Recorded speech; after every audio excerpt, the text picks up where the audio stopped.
You know, it's kind of funny. One of the main reasons that people like to wear watches really has nothing to do with the watch itself, but rather with the stories that these watches are connected with. One person might be inspired by the lunar landing, or another might be inspired by great battles fought during World War II, or maybe by divers who explored the depths of the oceans. So many of these stories that inspire us feature men who did great things wearing great wristwatches while they did them. And by wearing the same watch or a similar watch that was worn by men in these situations, we feel like we can be a part of those stories ourselves. And that's one of the main reasons people will shell out thousands of dollars to buy an Omega Speedmaster. Because if you want the watch that Neil Armstrong wore on the moon, you've only got one option. And this is an area that affordable brands and micro brands really struggle to compete in. But the micro brand that we're going to be taking a look at today has found a way to touch on this aspect of the watch hobby, as its watches have found its way onto the wrists of many of the best fighter pilots in the world. Today we're going to be taking a look at Gavox Watches based out of Belgium.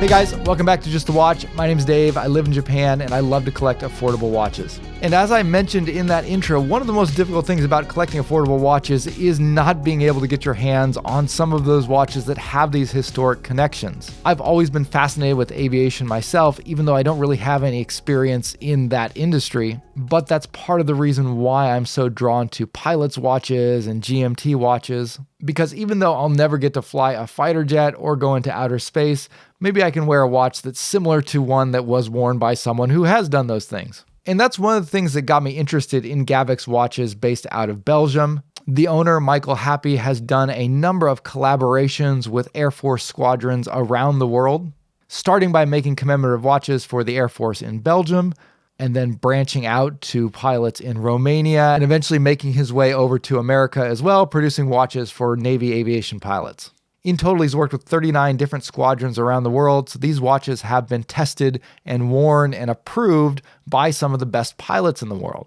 Gavox sent me over 3 of their watches, so we're going to be doing a sort of triple review that'll kind of give you an overview of their offerings. One thing to keep in mind, since they are based in the European Union, when you look at their prices on their website, that includes the European Union VAT tax. And if you're ordering from outside of the EU, you don't have to pay that. So I think that you're going to get kind of an automatic 21% discount from the prices that are listed. Now, naturally, if you're purchasing outside of Europe, there may be import taxes into your country, so that might not be as big of a savings, but that'll depend on your situation. Also, I need to let you know that while Gavox sent over 5 different watches from their catalog for this video, they did allow me to keep one of them. So I'll be holding on to the black dial Avidiver II, which I'll show you first, and sending the other 4 back to Gavox. But that is why you saw the paid promotions flag at the beginning of this video. However, other than the watch itself, I did not receive any additional compensation from Gavox, nor did they have any control over the content of this review.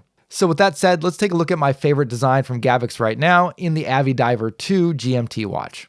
As its name would suggest, the Avidiver is a hybrid watch combining elements of both aviation watches and dive watches. Visually, the design takes a lot of its cues from aviation watches, with sword-shaped hands and oversized numerals at 3, 6, and 9. However, this watch also comes equipped with a screw-down crown and a full 200 meters of water resistance, a sandwich dial, and a dual crown design, all elements that are more reminiscent of dive watches, particularly compressor-style dive watches. And out of all of Gavox's current watches, this is the one that I was most interested in. It has a very unique looking design, especially with that dual crown design. And it also has a unique feature set. Not only does it have that 4th GMT hand that you get with the Seiko NH34 movement, but there's also this very interesting floating triangle that can be activated with the second crown.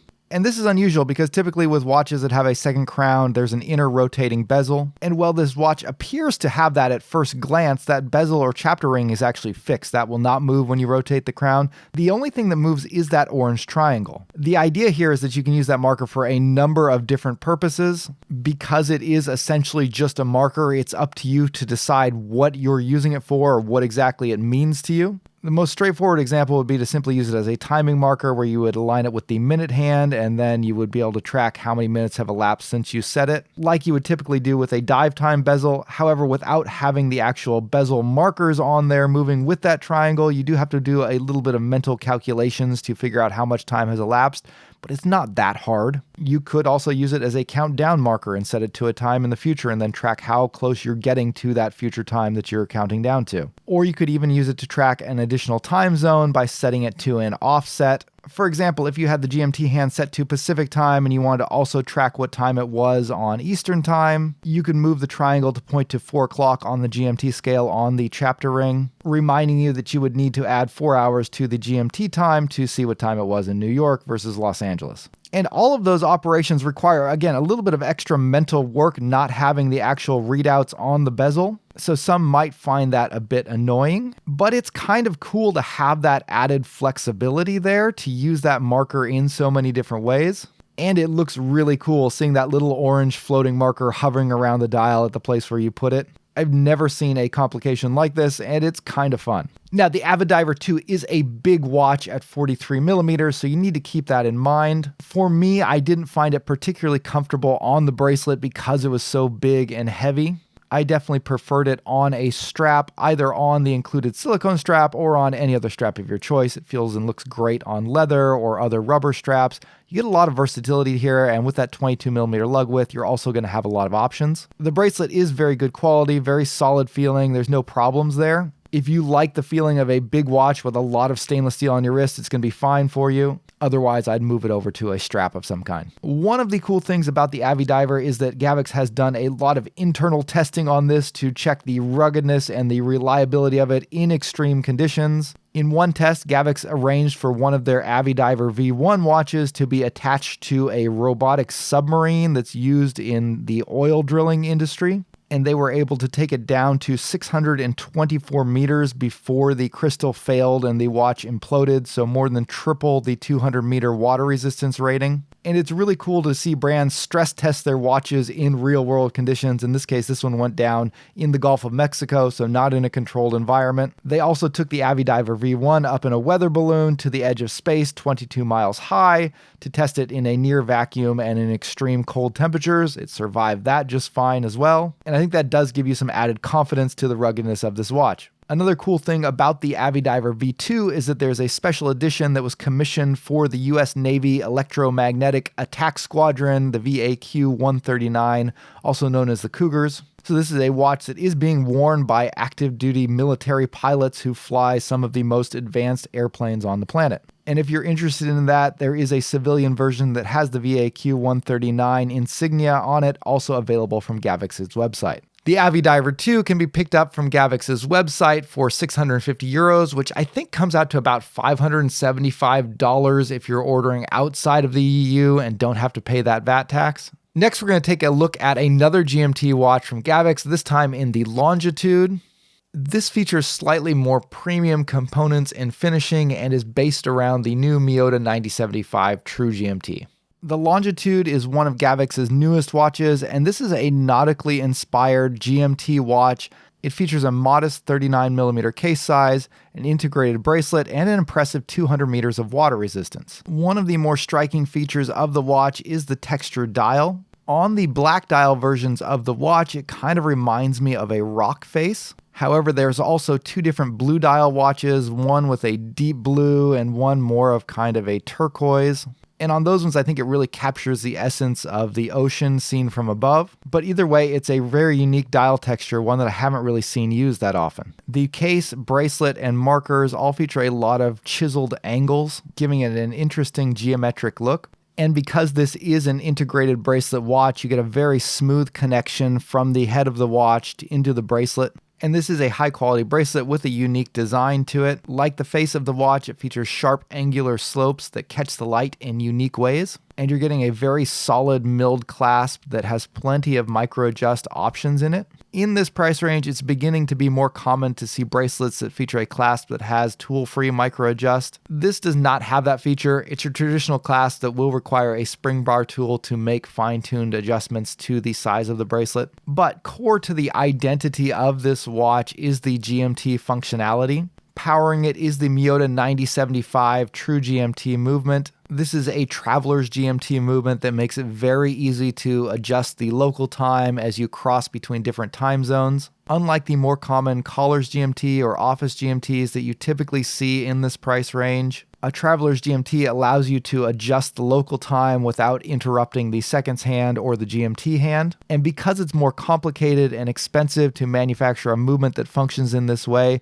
you typically don't see this in affordable watches. This is only now possible because Miyota has made this more affordable 9075 movement. And it's a great movement. It's based on their 9000 series movement, so you're also getting a very smoothly sweeping 28,800 beats per hour second hand. The only thing that some might consider a drawback is that it is a bit of a pain to set the date on this watch. There is no quick set date on the crown. Instead, you have to advance the hour hand ahead by 24 hours to move the date ahead one day. But interestingly enough, you can also reverse the date by reversing the hour hand around the dial. So it's not that hard to set the date, but it is a little bit more time consuming than on a normal watch. Gavox has taken this movement and implemented it with a very long, slender GMT hand, which points to a bidirectional 24-click GMT bezel. And this bezel is one of my favorite features on the watch. It's so rare to get a GMT watch that has a bidirectional click bezel like this. Far more often you see brands go the cheaper route by either putting a 120-click unidirectional dive bezel and then slapping a GMT scale on top of that, or by getting rid of the clicks altogether and just making it a smoothly turning friction bezel, which has a tendency to get knocked out of position pretty easily. A 24-click bidirectional bezel is the perfect bezel for a GMT watch, in my opinion. And on top of all that, the action is fantastic on this bezel. You get these kind of soft, chunky clicks, and you can easily feel it lock into each of those 24 positions. So I think Gavox did a great job there. Another thing that I really like is that even though this is an integrated bracelet watch, they threw in some adapters that allow you to put pretty much any 20mm strap you want on this watch. The bracelet features quick release spring bars, allowing you to remove it and install these little adapters that basically attach standard spring bar holes to the case of the watch. And from there, you're free to add any 20mm strap you want. Now, it is going to look a little bit less elegant when you're using those adapters compared to the integrated bracelet. So you have to play around a bit to try and find a look that you like. But given that one of the biggest complaints about integrated bracelet or integrated strap watches is that you don't have a lot of strap options, I really like that Gavox is at least giving you these adapters so that you have the choice to play around with it if you want.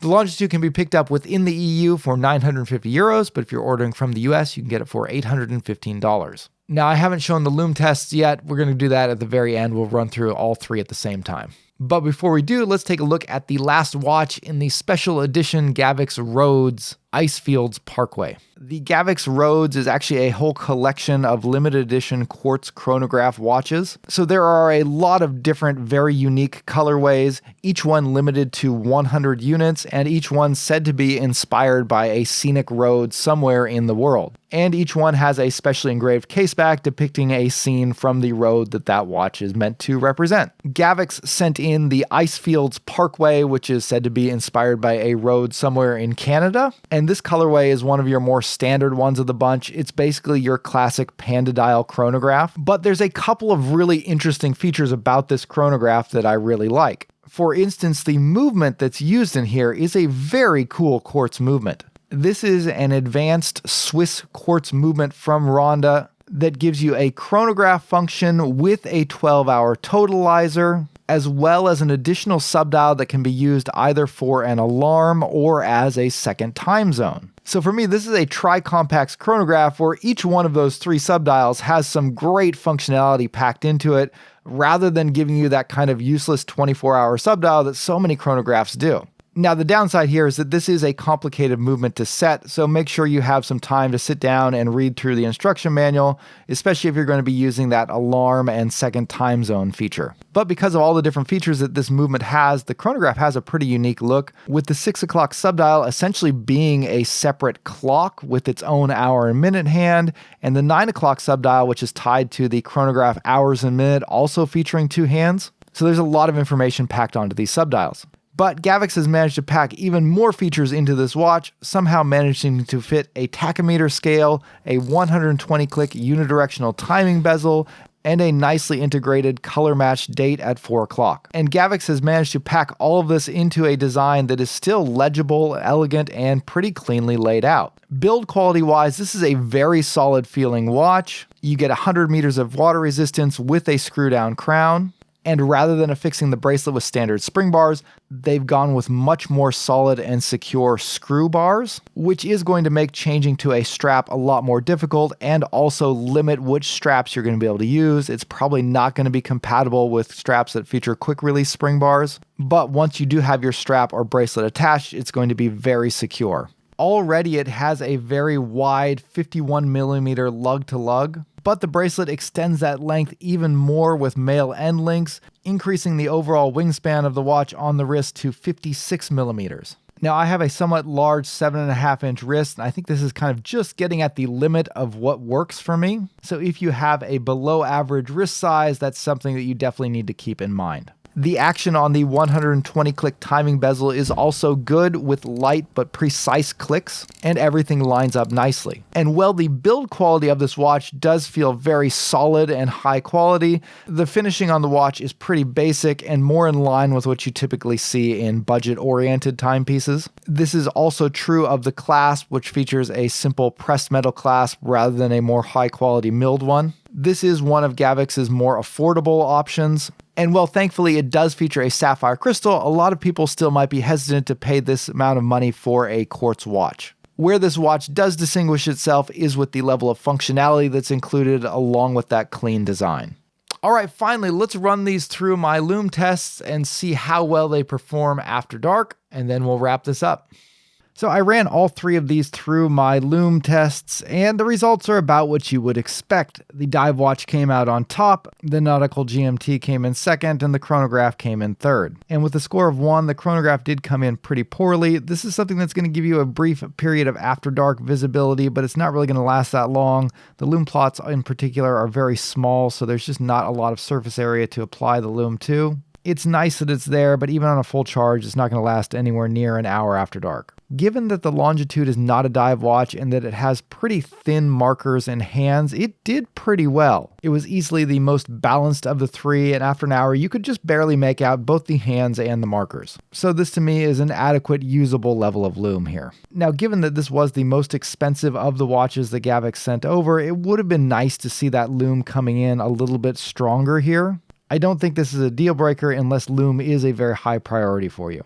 The Avidiver was interesting. This one was the most complicated LUME application. It had a couple of different formulations and different methods of applying the LUME. The floating marker had a faint, slightly orangish tinged glow that faded the quickest. The GMT hand had a kind of greenish orange glow that actually lasted pretty long. But unfortunately, the markers, which are part of that sandwich dial, didn't fare that well. They faded pretty quickly. But what really saves this is the handset. The hands are blindingly bright here, and they last forever. And as long as you can see the handset after dark, you can at least get a pretty good approximation of what the time is. Again, I would have loved to have seen some markers that can hang in there as long as the hands. But in my experience, this is pretty typical for sandwich dials. Contrary to what I often hear, in my experience, sandwich dials don't tend to be that bright. So the Avidiver II finds itself in an interesting spot with an extremely bright and long-lasting handset and other elements that fade fairly quickly. Even despite that, when you average everything out, this still hits a score of 9, which is pretty good on my tests. All that to say, I think you'd get a pretty good functional level of LUME out of the Avidiver, and the Longitude, not so much with the Gavox Rhodes. All right, guys, that's going to wrap up the video for today. Big thanks again to Gavox for sending over so many of their watches to take a look at. Drop me a comment down below. Let me know which of these was your favorite. And if you have any experience with Gavox watches yourself, I always love to hear what other people's opinions are. So let me know that down in the comments as well. If you're interested in getting a t-shirt or hoodie like this one, you can pick it up on my website at justthewatch.com. That'll wrap it up for today. Thanks for watching. I'll see you guys next time. Bye.